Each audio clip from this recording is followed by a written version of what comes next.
No bullshit weekly update. This seems to be yet another big week for hangars and aircrafts. Starting us off, the Bombushka is 30% off, going for $2.5 million if you have the trade price unlocked. Otherwise, it's $3.3 million, down from $3.5 million or $4.76 million.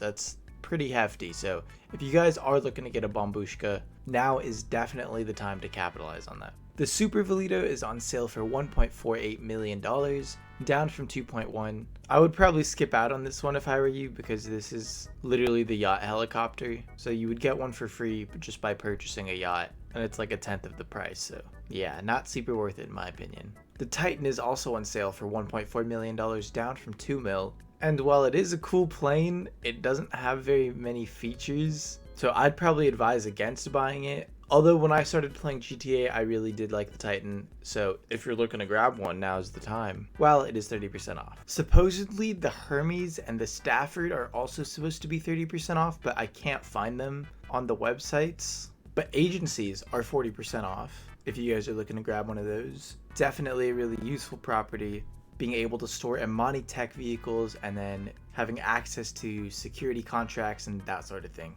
Renovations are also 40% off for the agency. And then the Avenger weapon and vehicle workshops are also 40% off. I can't show you guys because I already have them, but they're discounted. And then lastly, there's 50% off Rooster's Hangar Cargo Source Service. Typically, it's $25,000 per crate, and that's going to take about 20 to 30 minutes to get you any one type of crate.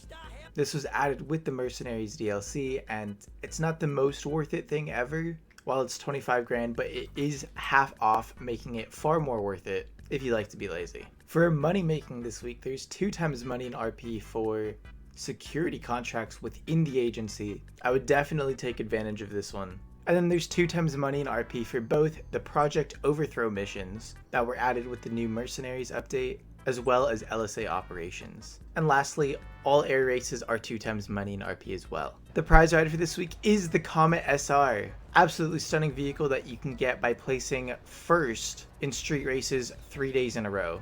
Definitely not the easiest challenge out there, but I would for sure go for it because the SR is a beautiful looking vehicle and is a pretty good sports car as well. The podium vehicle for this week is the Dubachi Wagner. Very fast supercar. I think it looks pretty cool as well. Definitely be spinning for this because this is for sure worth the garage spot. The luxury autos this week showcases the Lampadati Tigon as well as the Enos Stafford. Kinda not really worth it in my opinion. I'd probably skip out on the luxury autos this week. For Simeon's shop this week, we have the Vapid Hustler, the Ocelot Swinger, the Michele GT, the Albany Hermes, and the JB700. I'm not personally a huge fan of any of these cars except maybe the Ocelot Swinger, but of course not all of these vehicles are in the game anymore, so make sure you hop on that before the week is up. And then lastly, there's still a little Mercenaries event going on where you can get clothing and liveries for completing like Project Overthrow missions and LSA operations, for example. That can give you some liveries for the Avenger and the Molotov. I think those are a little more worth it than the clothing items, because the clothing items don't look all that great if you ask me, but to each their own. But that, my friends, is going to wrap it up for this week in GTA. Drop a like if this video helped you guys out, comment down below, and let me know what you think about this week. I think it's okay. It hit for some things like the Wagner, missed really hard on some other things. Like the vehicle discounts, not all that great in my opinion. But anyways, sub to the channel if you guys are new. We'll be covering more weekly updates as they come out. And that's about it. So take care and I'll catch you boys in the next one. Peace!